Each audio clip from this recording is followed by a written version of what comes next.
ये चैनल केवल मनोरंजन के लिए है। हम किसी भी तरह की अंधश्रद्धा को बढ़ावा नहीं देते।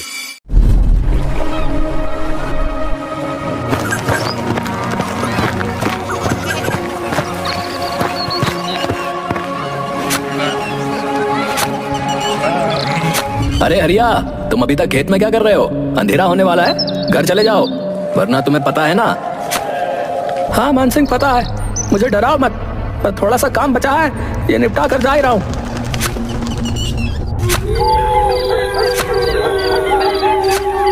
ए जी, इतनी रात हो गई है और आप अभी तक यहीं हैं? अरे तुम क्यों रात में यहाँ आ गई हो? तुम्हें पता है ना, रात में छलावा घूमता है।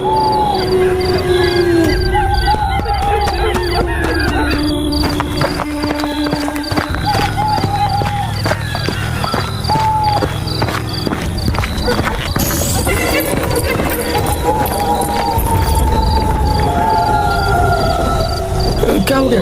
तुम रुक क्यों गई? चलो ना। वो सामने किसी औरत की लाश पड़ी है। अरे हाँ, ये कौन है? हरिया ने उसके पास जाकर देखा तो वो उसकी पत्नी की लाश थी। ये देखकर वो बहुत घबरा गया। उसने मुड़कर देखा तो उसकी पत्नी सामने भी खड़ी थी। वो उसके पास पहुंचा।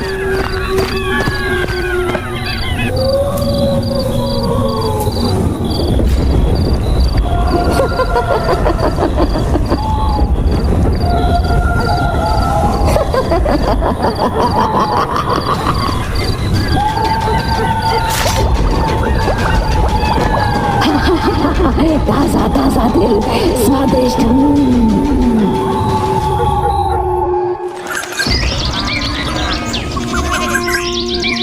जब हरिया के छोटे भाई रमेश के पास पहुंची तो वो अगले ही दिन गांव आ गया।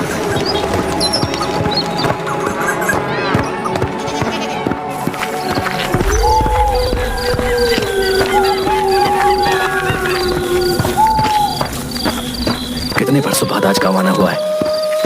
यहाँ से जाते समय सोचा भी नहीं था कि वापसी किसी की मौत पर होगी। हे भगवान, मुझे इस बुरे समय को झेलने की शक्ति दे। रमेश काफी सालों बाद गांव आया था। वो बदले हुए गांव को देखता हुआ अपने घर की तरफ बढ़ रहा था। उसके मन में गांव में आने की खुशी भी थी और अपने भैया भाभी को खोने का दुख भी था। तभी अचानक उसे हरिया ने आवाज दी। अरे रमेश, अरे तुम आ गए। अरे कैसे हो? भैया आप तो नहीं, मैं ठीक हूँ, पर छलावा ने तुम्हारी भाभी को मार दिया। लेकिन मान सिंह ने तो फोन पर बताया था कि तभी दूसरी तरफ से किसी की आवाज आई। उसने उस तरफ देखा तो वहाँ मान सिंह खड़ा था। उसने फिर से मुड़कर हरिया की तरफ देखा तो वो गायब हो चुका था। तुम इतनी रात में क्यों आए हो? तुम्हें पता है ना इस गांव में छलावा का प्रकोप है। ये तो शुक्र मनाओ कि मैं समय पर आ गया, वरना आज तुम्हारे साथ भी वही होता जो तुम्हारी भाभी और भैया के साथ हुआ था। चलो यहाँ से। मुझे लगा सचमुच मेरे भैया जिंदा हैं। उनको सामने देखकर मैं छलावा के बारे में भूल ही गया था। नहीं, वो जा चुके हैं। चलो घर, चलो जल्दी।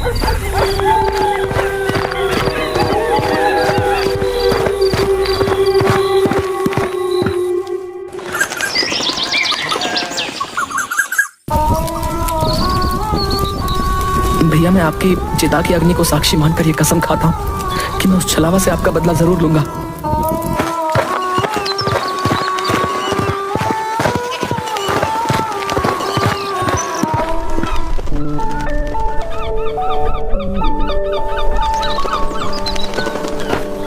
अंतिम संस्कार के बाद वो अपने बचपन के दोस्त गगन से मिलने निकल गया। पर जब वो उसके घर पहुंचा तो वहाँ ताला लगा हुआ था।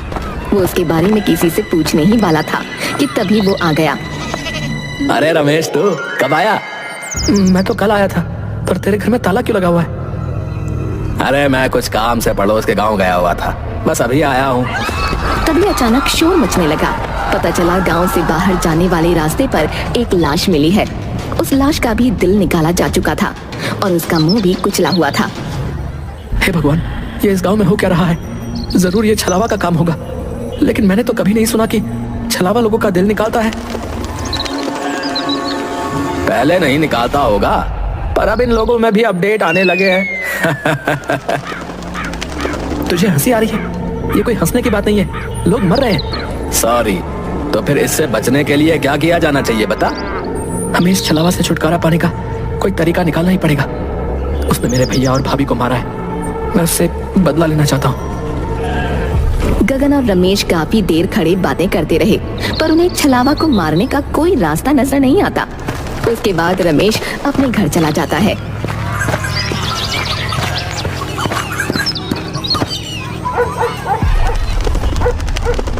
मैं छलावा से बदला तो लेकर रहूंगा, कुछ भी हो जाए।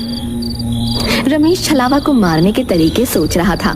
किसी ने उसका दरवाजा जोरों से खटखटाया। वो झिझक गया। कौन है? कौन है? अरे मैं हूँ मान सिंह, जल्दी से दरवाजा खोलो, छलावा ने किसी को मार दिया है। आता हूँ। रमेश हड़बड़ाहट में उठा और उसने जाकर दरवाजा खोला। सामने मान सिंह की लाश पड़ी थी। उसके सीने से उसका दिल निकाला जा चुका था और जमीन खून से लाल हो चुकी थी। ओह माय गॉड, ये क्या हो गया? मान सिंह, तुम्हारे साथ ये किसने किया? नहीं।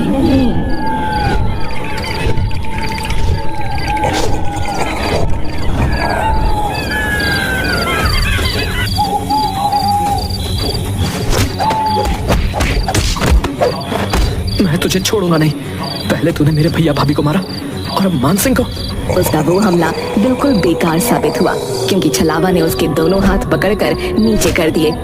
रमेश को ऐसा लग रहा था मानो उसके अंदर बिल्कुल ताकत ही नहीं है। तभी छलावा मुस्कुराया और उसने अपना एक हाथ रमेश के सीने के अंदर डाल दिया। ये होते ही अचानक रमेश की आंख खुली और उसने देखा कि वो अपने बेड पर है। हे भगवान, ये सपना था? नहीं, मुझे यकीन नहीं हो रहा है। मुझे मान सिंह से मिलना पड़ेगा।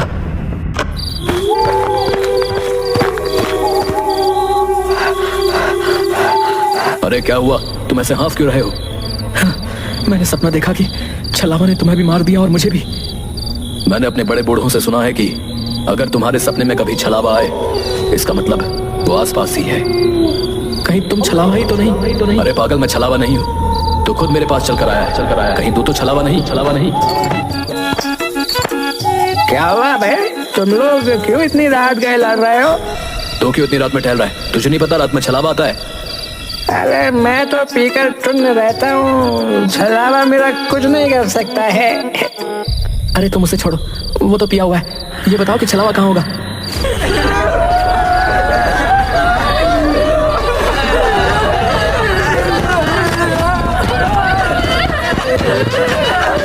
क्या हुआ सरपंच जी?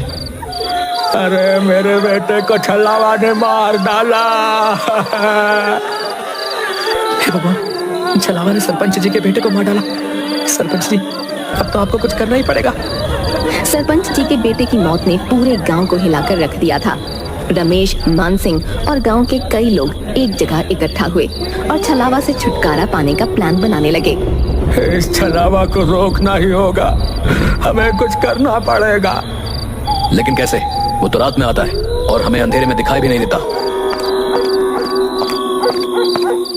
इस छलावा से छुटकारा पाने का एक ही तरीका है। अगर हम उसे दिन में पकड़ लें तो उसे मार सकते हैं, क्योंकि दिन में वो बहुत कमजोर होता है। पर वो दिन में भला कैसे मिलेगा? तो बस ये तरीका है कि हमें उसे रात में ही किसी तरह फंसाना होगा और फिर सुबह होते ही उसे मारना होगा। हमें ऐसा जाल बिछाना होगा जिससे वो निकल ना सके। गांव के लोगों ने मिलकर एक योजना बनाई। उन्होंने एक बड़ा जाल तैयार किया और तय किया कि वो छलावा को रात में ही फंसाकर सुबह मार डालेंगे।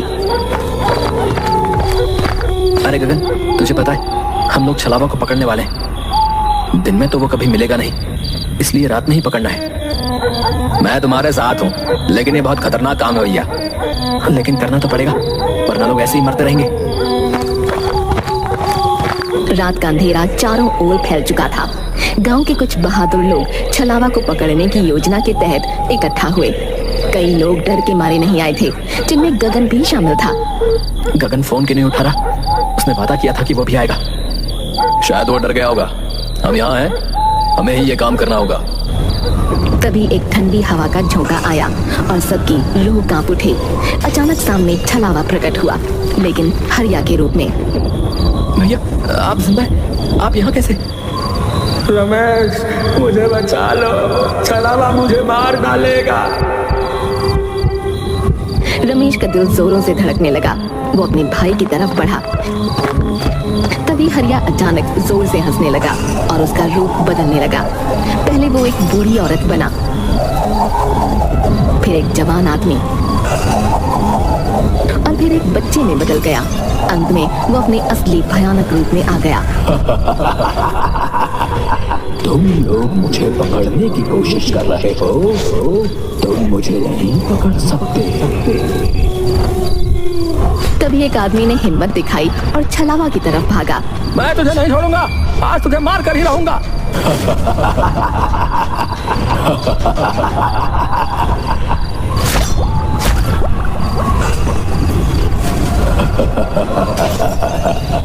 ये लो तासा तासा दिल खाओ।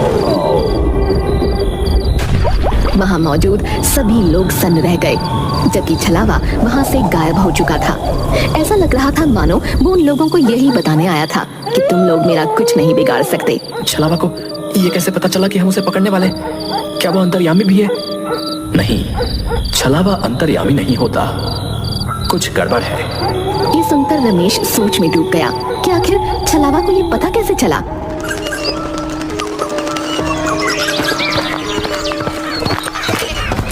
गगन, तुम कल रात को क्यों नहीं आए?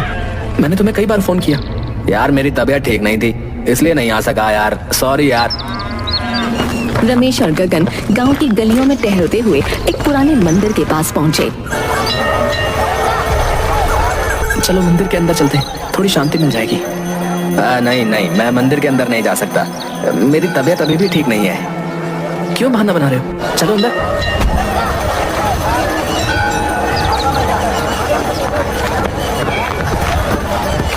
गगन, ये गलत बात है, मंदिर में तो जाना चाहिए। हाँ हाँ, अंदर चलो, तुम्हें अच्छा लगेगा। नहीं, मुझे छोड़ दो, मैं अंदर नहीं जा सकता। गगन पूरी तरह छटपटाने लगा, लेकिन रमेश, मान सिंह और सरपंच ने मिलकर उसे पकड़ा और मंदिर के अंदर खींच लिया। मंदिर के द्वार के अंदर जाते ही गगन जोर जोर से चीखने लगा। मुझे पता चल चुका है कि तुम ही छलावा हो। जिस लड़के का छलावा ने मुंह कुचल दिया था, उसकी पोस्टमार्टम रिपोर्ट आज सुबह आ गई और पता चला कि वो तो गगन था। गगन यानी जो गगन मुझसे मिलता है वो छलावा है। वो छलावा है जो दिन में गांव की खबरें लेने आता है और रात में शिकार करता है। भयानक बदलाव आ गया। उसकी आंखें लाल हो गईं और उसका चेहरा जैसे फटने को हो गया। वो खुद को छुड़ाने की कोशिश में बुरी तरह से चीख रहा था। नहीं, मुझे छोड़ दो। तूने मेरे भैया भाभी दोस्त सबको मार डाला। आज मेरा बदला पूरा होगा। रमेश और बाकी लोगों ने उसे मंदिर के पवित्र स्थान की तरफ खींचा और उस पर गंगा जल डाला। छलावा की चीखें और भी तेज हो गईं और उसके शरीर से धुआं निकलने लगा। मंदिर के पवित्र वातावरण में वो धीरे धीरे राख में बदलने लगा। ये हमारे गांव की शांति के लिए जरूरी था। अब छलावा का आतंक खत्म हो जाएगा। छलावा का शरीर पूरी तरह से जलकर राख हो गया। सबने राहत की सांस ली और गांव में फिर से शांति लौट आई।